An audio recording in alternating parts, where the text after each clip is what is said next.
नमस्कार साथियों, स्वागत है आपका अपने यूट्यूब चैनल भाषा निकेतन में। साथियों, हम बात करेंगे पीजीटी टीजीटी एग्ज़ाम 2022 और 23 का जो प्रस्तावित है, उसकी परीक्षा आपकी आगामी समय में होने वाली है। उसके लिए साथियों हम पुनीत राय की पुस्तक पढ़ रहे हैं और पुनीत राय की पुस्तक से हम साथियों आज रीतिकाल का अगला चौथा और आखिरी भाग पढ़ेंगे। इसके बाद हम आधुनिक काल को शुरू करेंगे। तो साथियों चलिए शुरू करते हैं रीतिकाल का यह अगला और आखिरी भाग। तो साथियों देखिए, आपका पहला बिंदु है इसमें रीतकाल में अवध गद्य की रचनाएं हैं। देखिए, भानु मिश्र की है रस विनोद, नित्यनाथ की है उड्डील, रामचंद्र दास की है मानस टीका, गौतम ऋषि की है सगुनावती, प्रियादास की है व्यवहार पाद और महाराजा विश्वनाथ सिंह की है कबीर बीजक, टीका तथा परम धर्म निर्णय। रीत आचार्यों द्वारा निरूपण में प्रमुख दोष है सिद्धांत प्रतिपादन में। रीत आचार्यों द्वारा जो निरूपण में जो प्रमुख दोष है वो है सिद्धांत प्रतिपादन में मौलिकता का अभाव। ठीक है, सिद्धांत प्रतिपादन में मौलिकता का अभाव। अब देखते हैं हिंदी में रीत आचार्यों का प्रमुख योगदान है। अब पहली बात है इसमें, देखिए, भारतीय काव्यशास्त्र की परंपरा को हिंदी में सरस रूप से प्रस्तुत करना प्रमुख योगदान है। और दूसरा है रस को ध्वनि के प्रभुत्व से मुक्त कर रसवाद की पूर्ण प्रतिष्ठा करना। अगला बिंदु आपका, वास्तव में हिंदी साहित्य के इतिहास में सर्वप्रथम किन कवियों ने काव्य को शुद्ध कला के रूप में ग्रहण किया? तो रीत कवियों ने। अगला, हिंदी साहित्य के इतिहास में शुद्ध कविता की खोज का पहला सफल प्रयास था रीत मुक्त काव्य। रीतकाल के किन कवियों ने राष्ट्रीय अथवा जातीय भावना के साथ वीर भावना का संबंध स्थापित कर उसे एक नवीन आयाम दिया? भूषण और लाल। तुलसी भूषण नामक रीत ग्रंथ के रचयिता हैं रसरूप। रामचंद्र भूषण और रमाचंद्र भरण नामक रीत ग्रंथ के रचयिता हैं गोप। रसरंग और रसिकानंद नामक रीत ग्रंथ के रचयिता हैं ग्वाल। श्री राधा सुधा शतक के रचयिता हैं हठी जी। जंगनामा नामक वीर काव्य के रचयिता हैं श्रीधर। हमीर हठ और विजय विनोद का जो विजय विनोद नामक जो वीर काव्य है उसके रचयिता ग्वाल हैं। रीतकालीन कवि चंद्रशेखर वाजपेयी द्वारा रचित वीर काव्य हमीर हठ है। रीतकाल में सर्वाधिक प्रचलित काव्य रूप था मुक्तक काव्य। रीतकाल का सर्वाधिक प्रचलित छंद था कवित्त और सवैया। रीतकाल को कलाकाल किसने कहा है? डॉक्टर रमाशंकर शुक्ल रसाल ने। रीतकाल को काव्य की दृष्टि से कितने भागों में विभाजित किया गया है? तो रीतिबद्ध, रीतिसिद्ध और रीतिमुक्त। यदि प्रबंध काव्य एक वनस्थली है तो मुक्तक काव्य एक गुलदस्ता कथन किसका है? आचार्य शुक्ल। कठिन काव्य का प्रेत कहलाते हैं केशवदास। रीतकाल का प्रधान रस है आपका श्रृंगार। रीतकाव्य की प्रमुख प्रकृति है रीति निरूपण और श्रृंगार वर्णन। हिंदी का पहला रीत ग्रंथ कृपाराम कृत हित तरंगिणी 1541 ईस्वी। रीतकाल के संदर्भ में रीत शब्द से अभिप्राय है काव्यांग निरूपण। रीतकाल की 3 प्रसिद्ध सतसइयाँ बिहारी सतसई, मतिराम सतसई और ब्रंद सतसई। छंदों का वैविध्य या छंदों की भरमार केशवदास की कृति से मिलता है रामचंद्रिका। रीतकाल का वह कवि कौन सा है जिसने मात्र एक ग्रंथ का रचना की और हिंदी साहित्य में अमर हो गया? तो बिहारी। केशव को कठिन काव्य का प्रेत किसने कहा है? तो आचार्य शुक्ल ने कहा है। बिहारी सतसई की प्रसिद्धि का प्रमुख कारण है कल्पना की समाहार शक्ति। बिहारी किसके दरबारी कवि थे? तो मिर्जा राजा जयसिंह जयपुर नरेश। बिहारी सतसई की रचना बिहारी ने किसके निर्देश पर की? तो मिर्जा राजा जयसिंह जयपुर नरेश। बिहारी सतसई है मुक्तक काव्य। श्रीधर कृत जंगनामा किसके युद्ध का वर्णन है? फर्रुखशियर और जहांदर शाह के युद्ध का। रीतकाल में काव्य के सर्वांग निरूपक प्रमुख कवि हैं चिंतामणि और कुलपति मिश्र। कुमार मणिदेव सोमनाथ विकारीदास रसिक गोविंद प्रताप शाही और अमीरदास ग्वाल। रीतकाल के सर्वरस निरूपक प्रमुख रीति कवि हैं तोष, रसलीन, पद्माकर, बेनी, प्रवीण, सुखदेव मिश्र, याकूब खां, उजियारे, राम सिंह, चंद्रशेखर, वाजपेयी। श्रृंगार रस निरूपक प्रमुख रीत कवि हैं मतिराम, कृष्ण भट्ट देव ऋषि। नायक नायिका भेद निरूपक रीत कवि हैं कालिदास त्रिवेदी। बार वधु विनोद नामक नायिका भेद निरूपक ग्रंथ के रचयिता कालिदास त्रिवेदी। अलंकार निरूपक रीत कवि हैं जसवंत सिंह, मतिराम, भूषण, पद्माकर, गोप। रसिक सुमति, रघुनाथ, दूल्ह, रसरूप, सेवादास और गिरधरदास। जसवंत सिंह कृत भाषाभूषण है अलंकार ग्रंथ। अगला बिंदु है छंदों निरूपक रीत कवि हैं मुरलीधर भूषण, सुखदेव मिश्र, मतिराम, राम सहाय, माखन और दशरथ। अब देखिए अलंकार निरूपक कवि और उनके अलंकार ग्रंथ। जसवंत सिंह कवि हैं, भाषाभूषण उनका ग्रंथ है अलंकार ग्रंथ। मतिराम का अलंकार ग्रंथ है ललित ललाम और अलंकार पंचाशिका। भूषण का अलंकार ग्रंथ है शिवराज भूषण। पद्माकर का अलंकार ग्रंथ है पद्माभरण। गोप का अलंकार ग्रंथ रामालंकार, रामचंद्र भूषण और रामचंद्राभरण। रसिक सुमित का अलंकार ग्रंथ अलंकार चंद्रोदय। रघुनाथ बंदीजन का अलंकार ग्रंथ रसिक मोहन। दूल्हा का अलंकार ग्रंथ कविकुल कंठाभरण। रसरूप का अलंकार ग्रंथ तुलसी भूषण और सेवादास का अलंकार ग्रंथ रघुनाथ अलंकार। और गिरधरदास का आपका अलंकार ग्रंथ है भारती भूषण। छंदों निरूपक कवि और उनके छंदों निरूपक ग्रंथ देखिए आपका मुरलीधर भूषण का छंदों निरूपक ग्रंथ है छंदो हृदय प्रकाश। सुखदेव मिश्र का छंदों निरूपक ग्रंथ है वृत्त विचार छंदो विचार। मतिराम का छंदों निरूपक ग्रंथ है वृत्त कौमुदी छंदसाग्रह। राम सहाय का छंदों निरूपक ग्रंथ है वृत्त तरंगिणी। माखन का छंदों निरूपक ग्रंथ है श्रीनाथ पिंगल अथवा छंद विलास। और दशरथ का छंदों निरूपक ग्रंथ है वृत्त विचार। काव्य के सर्वांग निरूपक कवि और उनके ग्रंथ। चिंतामणि का सर्वांग निरूपक ग्रंथ है कविकुल कल्पत्रु। कुलपति मिश्र का सर्वांग निरूपक ग्रंथ है रस रहस्य। कुमार मणि का सर्वांग निरूपक ग्रंथ है रसिक रसाल। देव का सर्वांग निरूपक ग्रंथ है शब्द रसायन। सोमनाथ का सर्वांग निरूपक ग्रंथ है रस पीयूष निधि। भिकारीदास का सर्वांग निरूपक ग्रंथ है काव्य निर्णय। प्रताप शाही का सर्वांग निरूपक ग्रंथ है व्यंगार्थ कौमुदी और काव्य विलास। अमीरदास का सर्वांग निरूपक ग्रंथ है सभा मंडन। ग्वाल का सर्वांग निरूपक ग्रंथ है साहित्यानंद। अब सर्वरस निरूपक कवि और उनके सर्वरस निरूपक ग्रंथ देखिए कवि तोष सर्वरस निरूपक ग्रंथ सुधानिधि। रसलीन का सर्वरस निरूपक ग्रंथ रस प्रबोध। पद्माकर का सर्वरस निरूपक ग्रंथ जगत विनोद। बेनी प्रवीण का सर्वरस निरूपक ग्रंथ नवरस तरंग। सुखदेव मिश्र का सर्वरस निरूपक ग्रंथ रसायण रत्नाकर। याकूब खां का सर्वरस निरूपक ग्रंथ रसभूषण। उजियारे का सर्वरस निरूपक ग्रंथ जुगुल रस प्रकाश और रस चंद्रिका। राम सिंह का सर्वरस निरूपक ग्रंथ रस निवास। और चंद्रशेखर वाजपेयी का सर्वरस निरूपक ग्रंथ रसिक विनोद। श्रृंगार रस निरूपक कवि और उनके श्रृंगार रस निरूपक ग्रंथ। मतिराम का ग्रंथ है रसराज और कृष्ण भट्ट देव का श्रृंगार रस निरूपक रस जो ग्रंथ है वो है श्रृंगार रस माधुरी। गिरधर कविराय किस छंद की काव्य रचना के लिए प्रसिद्ध हैं? कुंडलिया। वह कौन सा रीत आचार्य है जिसने सर्वप्रथम हिंदी काव्य परंपरा भाषा छंद तुक आदि पर विचार किया? भिकारीदास। नीति काव्यकार बैताल ने किस छंद का प्रयोग किया है? छप्पे।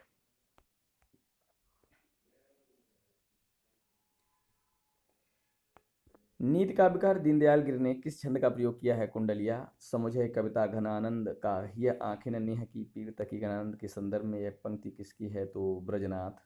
रीत काल के अंतिम प्रसिद्ध रीत आचार्य माने जाते हैं भिकारीदास। नंद के कुमार कुर्बान तेरी सूरत पे और हूँ तो मुगलानी हिंदुआनी हूँ रहूंगी मैं पंक्ति किस कवित्री की है? ताज। कोमल शब्द निवंत सुब्रत अलंकार मोहन चित्त।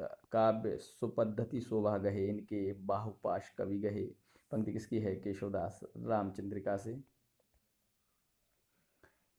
सगुना अलंकारान सहित दोष रहित जो हुई शब्द अर्थ ताकू कवित कहत विभू सब कोई पंक्ति किसकी है? चिंतामणि कविकुल कल्पत्रु। और रस और रीति और राग और रंग और तन और मन और बन है गए हैं पंक्ति किसकी है? पद्माकर की है। रीतकाल को कलाकाल किसने कहा है? डॉक्टर रमाशंकर शुक्ल ने। और केशवदास की रचना का काल देखिएगा। रसिक प्रिया आपकी 1591 की है। रामचंद्रिका 1601 की है। कविप्रिया 1601 की है। रतन बावनी 1607 ईस्वी के लगभग की है। बीर सिंह देवचरित 1607। विज्ञान गीता 1610। जहांगीर रसचंद्रिका 1612। केशवदास की रचनाओं का काल आचार्य शुक्ल के अनुसार रसिक प्रिया केशवदास की रचना है। ये आचार्य शुक्ल के अनुसार संवत 1647 की है। रामचंद्र का संवत 1657 की है और कविप्रिया संवत 1658 की है।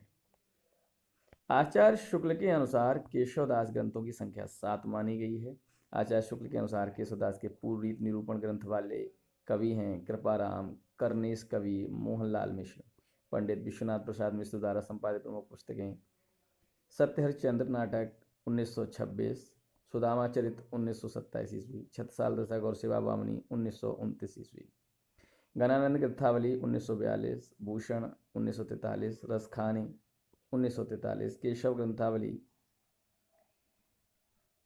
आपकी प्रथम खंड है 1944 का, द्वितीय खंड 1955 का और तृतीय खंड 1959 का। भिखारीदास ग्रंथावली, पद्माकर ग्रंथावली, बोधा ग्रंथावली अप्रकाशित था, आलम ग्रंथावली अप्रकाशित और जसवंत सिंह ग्रंथावली अप्रकाशित। ये सभी पंडित विश्वनाथ प्रसाद मिश्र द्वारा संपादित प्रमुख पुस्तकें हैं। और पंडित विश्वनाथ प्रसाद मिश्र के स्वतंत्र आलोचना ग्रंथ थे हिंदी में नाट्य साहित्य का विकास 1930 ईस्वी, काव्यांग कौमुदी 1934 ईस्वी, बिहारी की बागभूति 1934 ईस्वी, बांग्य विमर्श 1942 ईस्वी, बिहारी 1950 ईस्वी, हिंदी का सामयिक साहित्य, हिंदी साहित्य का अतीत, तुलसी की साधना, ये सभी आलोचनात्मक ग्रंथ हैं पंडित विश्वनाथ प्रसाद मिश्र जी के। बिहारी की प्रसिद्धि का कारण कल्पना की समाहार शक्ति व भाषा की समाज शक्ति है। बिहारी सतसई पर फिरंगे सतसई नामक फारसी में टीका किसने लिखी है? आनंदीलाल शर्मा जोशी ने। सेनापति के किस ग्रंथ में राम भक्ति से संबंधित छंद मिलते हैं? तो कवित्र रत्नाकर। कालक्रमानुसार रीत कवि हैं आलम, बोधा, द्विजदेव महाराज मानसिंह, घनानंद और ठाकुर। ये सभी कालक्रमानुसार माने आलम, फिर घनानंद, फिर बोधा, फिर ठाकुर, फिर द्विजदेव। कवियों के असली नाम, देव का असली नाम देवदत्त है, लाल कवि का असली नाम गोरेलाल पुरोहित, बोधा का असली नाम बुद्धि सेन, रसनिधि का असली नाम पृथ्वी सिंह, रसलीन का असली नाम सैयद गुलाम नबी। बिहारी सतसई के अनुकरण पर रसनीति ने किस ग्रंथ की रचना की है? तो रतन हजारा। निम्बार्क समुदाय में दीक्षित होकर गणानंद ने अपने जीवन के अंतिम वर्ष कहाँ व्यतीत किए? तो वृंदावन। रीतकाल के किस कवि को साक्षात रस मूर्ति कहा जाता है? गणानंद। और देव के रीत विवेचन का दोष है। देव एक प्रभावशाली आचार्य नहीं बन सके, इसका कारण है रीत निरूपण में अव्यवस्था, अशास्त्रीयता एवं असमंजस्य।